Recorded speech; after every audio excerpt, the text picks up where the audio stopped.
اللہ تعالیٰ نے ہم پر یہ فضل فرمایا ہے کہ ہمیں اللہ نے عظمتوں والے محبوب عطا فرمائے۔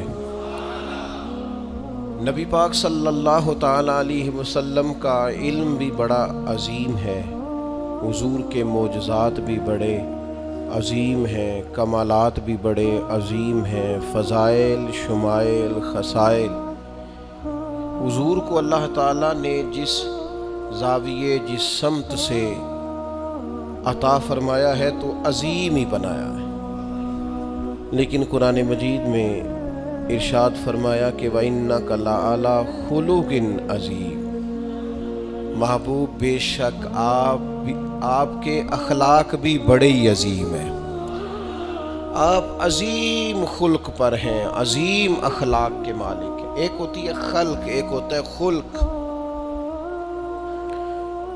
خلق کہتے ہیں انسان کی ظاہری تخلیق کو، اس کی ظاہری خد و خال کو، صورت کو، اور خلق کہتے ہیں اس کے باطنی اوصاف کو، اس کی سوچ کو، اس کی نرم دلی کو، اس کے اچھے جذبات کو، اس کے خلوص کو، اس کی عاجزی کو، اس کی محبت کو، اس کے للہیت کو، اس کے باطن کے اندر جو لوگوں کے لیے اچھے جذبات ہوتے ہیں، اس کو خلق کہتے ہیں۔ اللہ تعالیٰ نے حضور کو جو خلق عطا فرمائے وہ بڑے ہی عظیم عطا فرمائے۔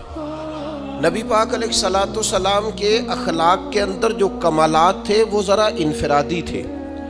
ہمارا آج جو سب سے بڑا مسئلہ ہے وہ نہ اقتصادی ہے نہ معاشرتی ہے، ہمارا سب سے بڑا مسئلہ اخلاقی مسئلہ ہے۔ قومیں، ملتیں، قبیلے جب اخلاق چھوڑ جاتے ہیں، اور جب وفاداری چھوڑ جاتے ہیں، اور جب عظمت کردار چھوڑ جاتے ہیں، تو وہ خود بخود بیک ہونے لگتے ہیں، وہ پیچھے ہٹنے لگتے ہیں۔ بہت سارے لوگ بام عروج پر ہوتے ہیں، آگے نکلتے ہیں، لیکن اپنی اخلاقی کمزوریوں کی وجہ سے وہ پستیوں کی طرف سفر شروع کر دیتے ہیں۔ انسان کے لیے سب سے زیادہ ضروری یہ ہوتا ہے کہ وہ اخلاقی مضبوطی اپنی طبیعت میں پیدا کرے۔ بہت سارے دوست لوگوں سے پیار کرتے ہیں، لیکن بعد میں جب وہ ان کا اخلاقی رویہ دیکھتے ہیں تو خود بخود پیچھے ہٹ جاتے ہیں۔ ایک ہوتا ہے دوست کا ہونا، احباب کا ہونا، ایک اپنے قریبی لوگ بھی، بہن بھائی بھی اور اولاد بھی انسان کی اخلاقی کمزوریوں کی وجہ سے اس سے پیچھے ہو جاتی ہے۔ جب تک رویے میں، مزاج میں اخلاقی بلندی پائی جاتی ہے، نبی پاک صلی اللہ تعالیٰ علیہ وسلم نے فرمایا تم میں سے بہترین مسلمان وہ ہے جس کے اخلاق زیادہ اچھے ہیں، جس کی عادات زیادہ عمدہ ہیں، جو عظمت کردار کا حامل ہے۔ مزاج میں وفاداری ہونی چاہیے، مزاج میں خیر خواہی ہونی چاہیے۔ انسان بعض لوگوں کے لفظوں میں عاجزی ہوتی ہے، ویسے وہ عاجز نہیں ہوتے، ملتے بھی جھک کے ہیں، لیکن ویسے عاجز وہ کہتے ہیں میں نے شیشے میں اتار لیا ہے، میں تیز آدمی ہوں، دیکھا میں نے اس کو بھی قائل کر لیا ہے۔ وہ لفظوں کے لحاظ سے، جھکاؤ کے لحاظ سے عاجز ہوتے ہیں، فی نفس ہی عاجز نہیں ہوتے۔ کچھ لوگ جملے کے لحاظ سے، اٹھنے بیٹھنے کے لحاظ سے، آؤ بھگت کے لحاظ سے خدمت گزار ہوتے ہیں، ویسے وہ خدمت گزار نہیں ہوتے۔ کچھ لوگ ایسے ہوتے ہیں جو اچھے جملے ترتیب دے کے کسی کو قائل تو کر لیتے ہیں، اس کو اپنی ہمدردی کا اظہار تو دلاتے ہیں، اشک شوئی تو کرتے ہیں، تسلی تشفی تو دیتے ہیں، ویسے خیر خواہ نہیں ہوتے۔ ویسے وہ بڑی اچھی دھیمی باتیں کر کے کہیں گے کہ یار کوئی مسئلہ نہیں، تو پریشان نہ ہو، تو ٹینشن نہ لے، میں تیرے ساتھ ہوں، پر نہیں نہ ساتھ ہوتے یار۔ زندگی میں وہ عجیب لمحہ تھا، وہ میرے ساتھ تھا پر میں تنہا تھا، ساتھ ہی تھا بندہ پر میں لوگوں کے ہجوم میں بھی اکیلا ہی تھا۔ اپنے اخلاقی رویے میں، خلق میں، مزاج میں، یعنی ڈھل جائے طبیعت انسان کی، اس کے رویے عمدہ ہو جائے، اور یہ کام کشید نہ کرنا پڑے اسے۔ ہمارے علماء نے لکھا ہے خلق کا معنی یہ ہے کہ اچھے کام کرنے میں تکلیف نہ اٹھانی پڑے، خلق کا معنی یہ ہے کہ اچھے کام خود بخود بندے سے ہونے شروع ہو جائے، وہ خود بخود اچھے کاموں کی طرف اس کی طبیعت مائل ہو جائے، توجہ ہو جائے اس کی، اس کا مزاج بن جائے. یہ کب ہوتا ہے؟ کس وقت ممکن ہوتا ہے؟ جب آپ ہر وقت کی اخلاقی بلندی حاصل کرتے ہیں.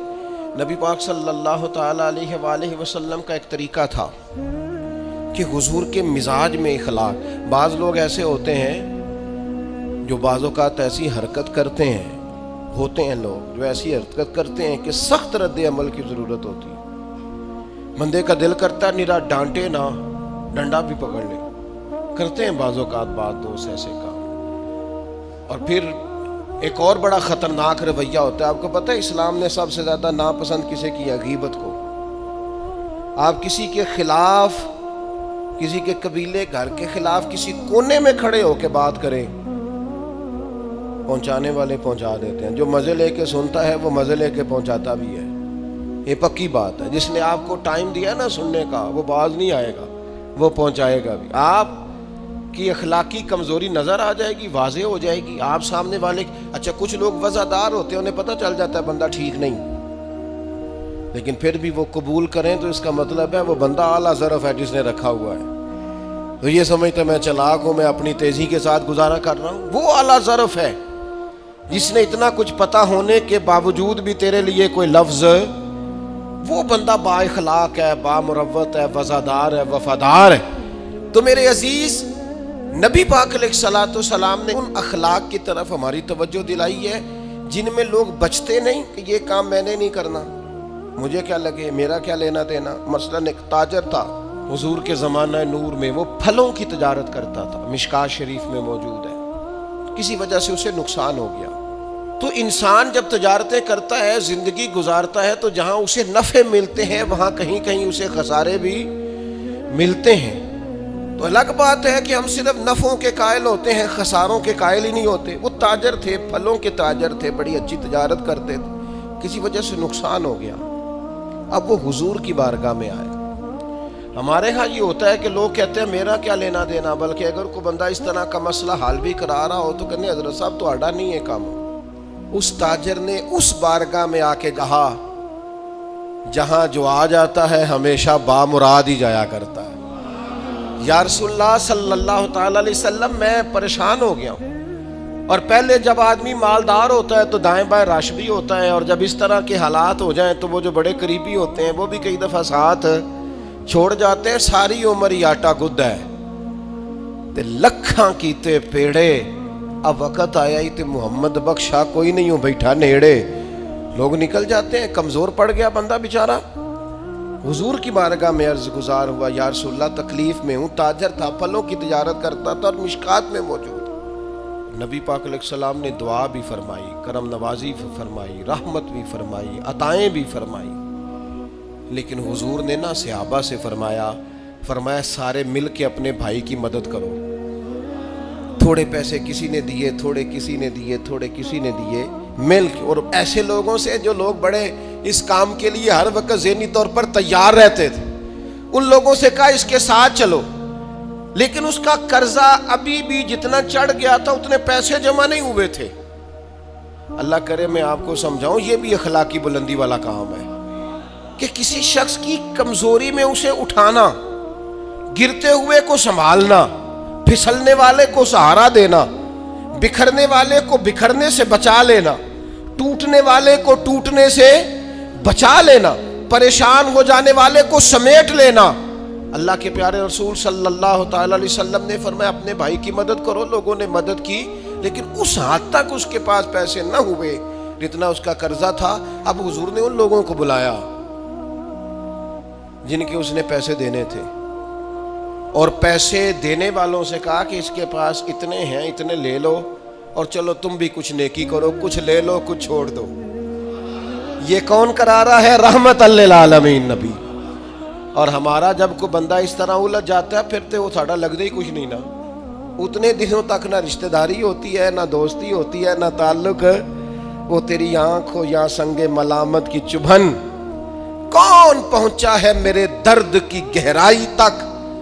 دور شہرت میں تو یاروں نے کیا یاد بہت، پر ساتھ آیا نہ کوئی کوچہ رسوائی تک.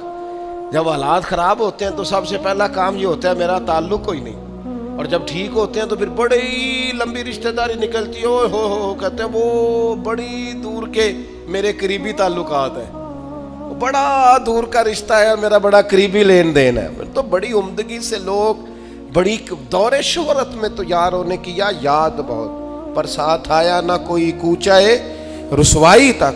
جو عرض کرنے جا رہا ہوں اس پر آپ نے زیادہ غور کرنی ہے کہ اگر کوئی آدمی گر رہا ہو تو گرتی دیوار کو دھکا نہیں دینا، اسے سنبھالنا ہے. اس شخص کو وہ یار حالات ہو جاتے ہیں اوپر نیچے، انسان کمزور پڑ جاتے ہیں، راہ چلتے چلتے کئی دفعہ گاڑی کا صرف پیٹرول ہی ختم نہیں ہوتا، جو مفت میں پانی ملتا ہے کئی جگہوں پہ وہ بھی ختم ہو جاتا ہے، اور قریب قریب اس کی بھی کوئی شناخت نہیں ہوتی. کئی دفعہ صرف اور صرف پیٹرول کا مسئلہ ہی نہیں ہوتا، وہ جو 20 روپے میں ہوا ٹائر میں بھری جاتی ہے کئی جگہوں پہ وہ بھی نہیں ملتی. تو تسلی کے لیے اخلاقی رویہ یہ ہونا چاہیے کہ اگر کوئی بندہ کہیں کمزور پڑ رہا ہے، گر رہا ہے، تو اس کی اس کمزوری پر اسے تھاما جائے، اس کی حوصلہ افزائی کی جائے، تسلی دی جائے. لیکن ہمارا یہ ماحول نہیں ہوتا. میں اکثر کہتا ہوں دوستوں سے کہ جو آدمی اپنے گھر کی تیسری منزل شروع کرتا ہے نا، تیسرا لینٹر ڈالتا ہے، اسے سارے جا کے پائیا کو کم ہو جاتے دسی بھائی انہیں کیوں دسنا ہے، مالدار آدمی ہے تیسرا لینٹر ڈال رہا ہے.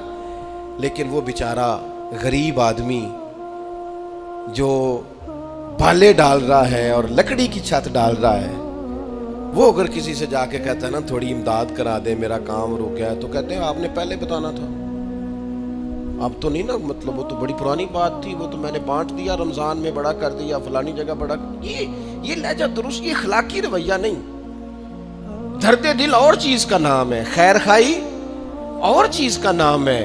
وہ کسی نے کہا تھا کہ پلا کر گرانا تو سب کو آتا ہے، مزہ تو تب ہے کہ گرتوں کو تھام لے ساکی.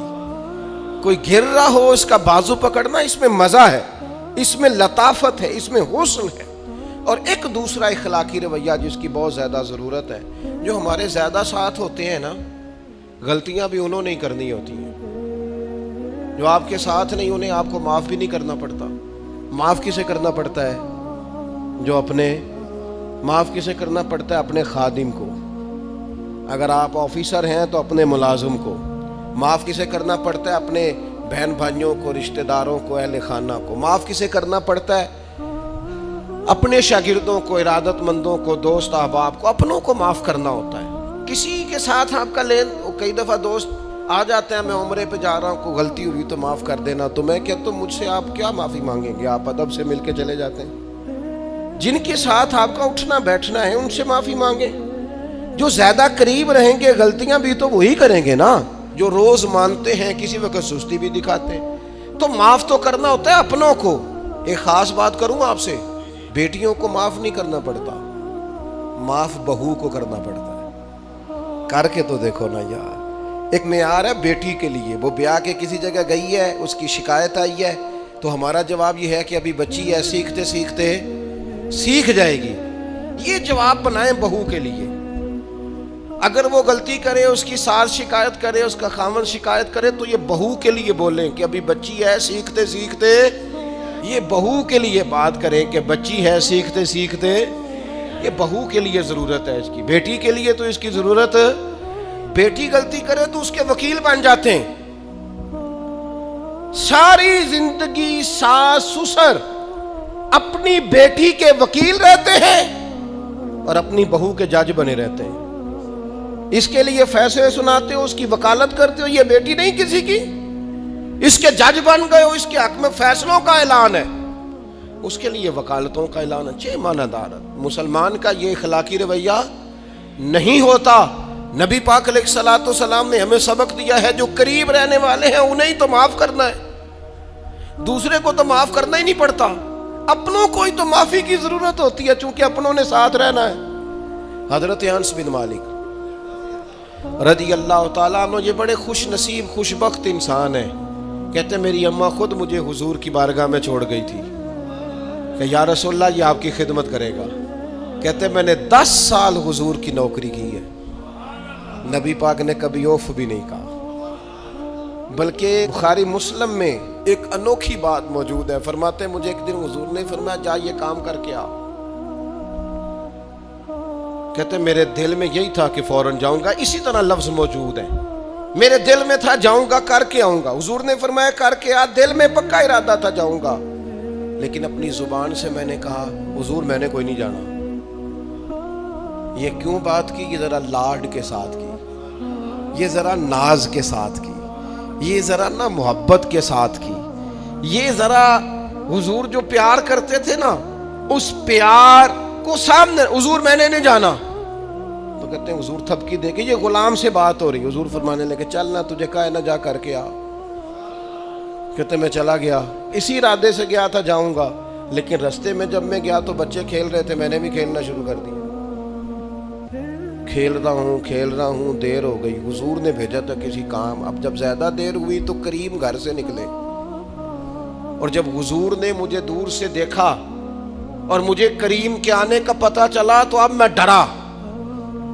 اب میرا انداز بڑا جدا گانا ہو گیا جو کہ حضور نے بھیجا تھا. یہ تو خادم کی بات ہے نا. سچی گل دسیا جی اپنا منڈا بھی کدے نہ جائے تے تینوں میں کلیا سی, تو گیا کیوں نہیں؟ ناراض نہیں ہونا آپ نے, لیکن چلو بچہ ہے, کسی وقت دیر سویر بھی ہو ہی جاتی ہے, کیوں اتنی سختی کرتے ہیں؟ حضرت انس بن مالک کہتے ہیں جب حضور کو آتے دیکھا تو میں پوری طرح ڈر گیا, لیکن قریب محبوب جب میرے قریب آئے اور مجھے ڈرا ہوا دیکھا نا تو پھر رحمت للعالمین محبوب کی رحمت کا بادل چھایا. اور جب حضور مجھے دیکھ کے ہنسے نا, بس وہ ہنس گئے اور میرا کام بن گیا. بس کریم تھوڑی دیر ہوئی, ایک آیا کالیاں زلفاں والا, ایویں دو کڑیاں میرے من وچ رکیا تے کر گیا نور اجالا. بات بن گئی, بات طبیعت ٹھنڈی ہو گئی. تو حضور فرمانے لگے میں نے کہا تھا جاؤ, گئے نہیں. اب جب حضور مسکرا گئے تو بات ہی ختم ہو گئی. یا رسول اللہ صلی اللہ علیہ وسلم جانے لگا ہوں. تو حضور نے پھر شروع سے بات شروع کر دی. حضور جانے لگا ہوں. فرمایا جا دوڑ کے آ, پھر جو کہا تھا وہ کر کے آ. لیکن وہ بیچ میں جو دیر ہوئی تھی, وہ جو لیٹ ہوئی تھی, اور جو میں کہہ کے آیا تھا میں نے نہیں جانا, حضور نے اس بات پر مجھ سے کوئی سختی نہیں کی.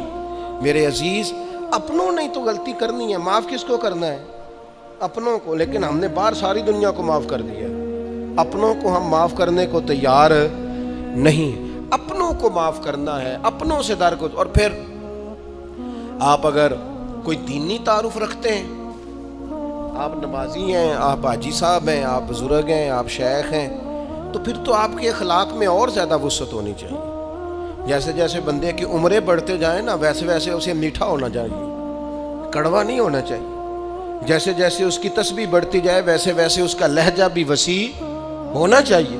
اس کے مزاج کے اندر دینی اگر آپ تعارف رکھتے ہیں تو پھر تو آپ کو, میں آپ سے عرض کروں, میں کئی دفعہ دوستوں سے شکوہ کرتا ہوں, میں کہتا ہوں یار ہم تو جو کہنا چاہتے ہیں وہ بھی نہیں کہہ سکتے. ہم تو سونا چاہتے ہیں, ڈھب سے سو نہیں سکتے.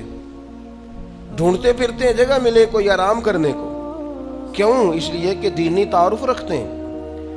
آپ نے وہ دعویٰ ہی نہیں کرنا تھا, یہاں تے چٹی چادر لا دے نا کڑیے تے پین فقیران دی لوئی, چٹی چادر تے پھر داغ لگیندا ہی, تے لوئی نو داغ نہ کوئی.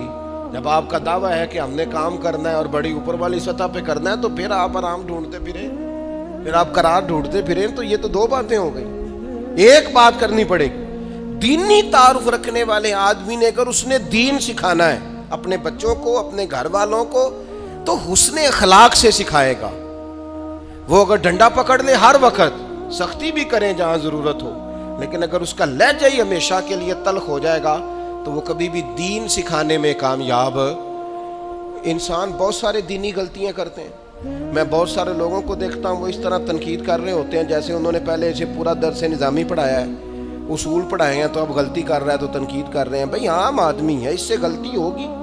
بڑی اہم بات بھی, بہت بڑا آدمی بنیادی بات سے بھی کسی وقت ناآشنا ہو سکتا ہے, لیکن آپ کے لہجے میں سختی ہے, آپ بات کرتے ہیں تو تلخ کرتے ہیں. آپ سے کوئی دینی کلام کیا جاتا ہے تو آپ سخت ہیں. دینی لوگوں کو چاہیے کہ وہ دین سکھائیں تو اس میں بہت زیادہ اخلاق کا خیال رکھیں. غلطیاں کریں گے لوگ. اگر آپ عالم ہیں اور آپ کے پاس کوئی دینی معلومات ہیں تو پھر آپ کو اس کی خوبصورتی کا بھی پتہ ہونا چاہیے آپ نے. حضرت معاویہ بن حکم رضی اللہ تعالیٰ عنہ کہتے ہیں میں نے حضور کی مسجد شریف میں نماز پڑھی تو ایک شخص کو نا چھینک آئی, یہ بھی بخاری مسلم میں موجود ہے, تو میں نے نماز میں کہہ دیا یرحمک اللہ, یہ چھینک آنے کا جواب ہوتا ہے, میں نے یہ نماز میں کہہ دیا. تو بہت سارے لوگ مجھے گھورنے لگ گئے, کچھ نے اپنے ہاتھ بھی مارے زانوں پر کہ یہ کیا کر رہے ہو, نماز میں بول رہے ہو.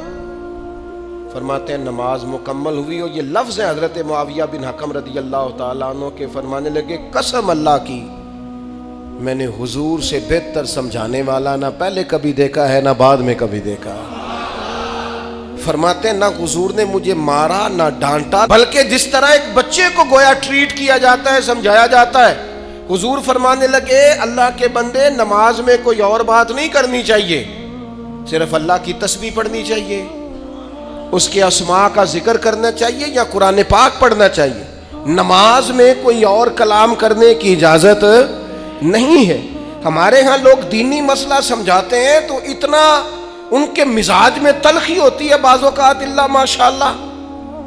کچھ لوگوں کی طبیعت اتنی کرخت ہوتی ہے, بچہ نماز پڑھ رہا ہے اور حاجی صاحب اس کے ساتھ کھڑے نماز پڑھ رہے ہیں, لیکن وہ اس کو کھڑا کر رہے ہیں تو یوں کندھے سے ہلا کے تینوں آج تک نہیں پتا نماز ہے کہ یہ آپ دین سکھا رہے ہیں. یہ اخلاقی رویہ دین سکھانے کا, یہ لب و لہجہ دین سکھانے کا. قطعاً ایسا کوئی کام نہ کریں. میں تو یہ مدارس کے اساتذہ سے بھی کہتا رہتا ہوں, میں کہتا ہوں نبی پاک نے کبھی کسی کو نہیں مارا. آپ بچوں کو ڈانٹیں, کریں کچھ, لیکن وہ رویہ آپ اختیار نہ کریں جس کی دین اجازت نہیں دیتا. تو اخلاقیات میں ان چیزوں کا ضرور خیال کریں. ایک روایت اور عرض کر دوں آپ کو. حضرت جابر ابن عبداللہ رضی اللہ تعالیٰ عنہ فرماتے ہیں میرے والد احد میں شہید ہو گئے تھے, میرے ذمے بہنوں کا بوجھ بھی تھا اور قرضہ بھی تھا. اللہ کے محبوب علیہ السلام نا مختلف طریقوں سے مختلف انداز میں میرے اوپر کرم نوازیاں فرماتے. نوازنے کا طریقہ, آپ نہ کسی کو نوازیں بہانے سے. میں نے بعض بزرگوں کو دیکھا ہے کسی بچے کو ادارے میں خانقاہ میں کمزور دیکھتے, وہ سریلا بھی نہیں ہے, اسے کہتے چل پتر نعت سنا, وہ نعت سنا رہا ہے تو اسے نذرانہ دے رہے ہیں, چل بیٹے تلاوت سنا, چل تقریر سنا, کسی بھی طریقے سے اس کو تسلی ہو رہی. اور اس طرح کا رویہ نہ اپنایا جائے کہ وہ مانگنے والا بن جائے. یہ اخلاقی بلندی ہوتی ہے آپ کی کہ آپ کسی شخص کو بہانوں سے نوازیں. اس طرح کا ماحول نہ بنائیں کہ آپ اسے کہیں کہ چونکہ تو کمزور ہے, غریب ہے, فقیر ہے, لہذا تجھے دے رہا ہوں. حضرت جابر ابن عبداللہ فرماتے ہیں, اور یہ بھی آپ کو مسلم شریف میں ملے گا, فرماتے ہیں کہ جنگ میں حضور کے ساتھ تھا, میرا اونٹ بڑا کمزور ہو گیا, بیمار ہو گیا, چل نہیں رہا تھا. حضور میرے قریب آئے اور پیچھے آ کے فرمانے لگے اسے بھگاتا کیوں نہیں. میں نے کہا حضور بیمار ہے کیسے بھگاؤں. تو نبی پاک نے نا اونٹ کو ایک درہ لگایا اور گویا پیغمبر اعظم نے حکم دیا, نبی رحمت نے, نبی اکرم نے حکم دیا, فرمایا اونٹ بھاگتا کیوں نہیں. وہ جو سب سے پیچھے تھا وہ سب سے آگے نکل گیا. واہ کیا جود و کرم ہے شہ بطحا تیرا, اور نہیں سنتا ہی نہیں مانگنے والا تیرا. سرکار نے حکم دیا, وہ اونٹ سب سے آگے نکل گیا. اب حضور گھوڑا دوڑا کے آگے آئے, فرمانے لگے جابر یہ اونٹ میرے ہاتھ بیچ نہیں دیتا. وہ بیمار تھا, حضور کے حکم سے بھاگا ہے, فرمایا بیچ نہیں دیتا. کہا نہیں یا رسول اللہ ویسے ہی رکھ لیں. فرمایا نہیں میں پیسے دوں گا. یا رسول اللہ آپ کا یہ ہے. فرمایا نہیں آپ قیمت بتائیں. حضور ٹھیک ہے اتنے کا اونٹ ہے, میں مدینہ طیبہ جا کے آپ کی خدمت میں پیش کر دوں گا. حضرت جابر ابن عبداللہ فرماتے ہیں حضور نے مجھ سے اونٹ خریدا. مدینہ طیبہ پہنچ کر نبی پاک صلی اللہ تعالی علیہ وسلم نے سیدنا بلال حبشی سے فرمایا جابر کو اونٹ کی قیمت بھی دے دو اور کچھ پیسے زیادہ بھی دے دو. فرماتے ہیں مجھے اونٹ کی قیمت بھی مل گئی, کچھ پیسے زیادہ بھی مل گئے. اور جب میں حضور کی بارگاہ میں حاضر ہوا اونٹ پیش کر کے اور قیمت لے کے جانے لگا تو حضور فرمانے لگے جابر جانا نہیں, قیمت بھی تیری ہے اونٹ بھی تیرا ہے. نبی پاک نے وہ اونٹ بھی تحفے میں مجھے واپس دے دیا. یہ اخلاقی رویے کی بلندی کہ کسی شخص کی غربت میں اسے نوازنا, لیکن اس طرح کا نوازنا کہ اسے محسوس نہ ہو کہ مجھے امداد دی جا رہی ہے. تو اپنے